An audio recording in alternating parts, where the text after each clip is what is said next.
Hi viewers. Recent టైంలో అందరూ చాలా వరకు ఆన్ గ్రిడ్ సోలార్ సిస్టమ్స్ పెట్టించుకోవడం జరుగుతుంది. అయితే ఓన్ హౌస్ లేని వాళ్ళకి బెస్ట్ సొల్యూషన్ ఈ off grid solar system.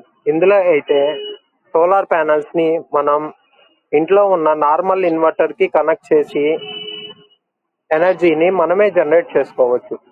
Normal ఇన్వర్టర్కి ఈ సోలార్ ప్యానల్స్ ఇలా కనెక్ట్ చేసుకొని వీటిని సోలార్ ఛార్జ్ కంట్రోలర్ ద్వారా మనమైతే నార్మల్ ఇన్వర్టర్కి కనెక్ట్ చేస్తాము.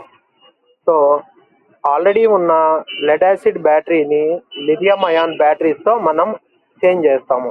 లిథియం అయాన్ బ్యాటరీస్ ఎందుకంటే ఎక్కువ ఛార్జ్ తీసుకుంటాయి, అలాగే తక్కువ టైంలో ఛార్జ్ అయితే స్టోర్ చేసుకుంటాయి.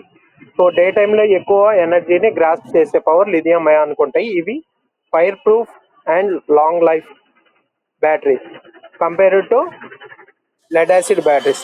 సో బ్యాటరీ ప్యాక్ ఇలా అయితే ఉంటుంది. తర్వాత మనం దీన్ని సోలార్ ప్యానల్స్కి నార్మల్ ఇన్వర్టర్తో కనెక్ట్ చేసి ఇంటర్మీడియట్ సోలార్ ఛార్జ్ కంట్రోలర్తో ఛార్జ్ చేయటం జరుగుతుంది. సో అలా మనం ఎలక్ట్రిసిటీ బిల్ని తగ్గించుకోవచ్చు.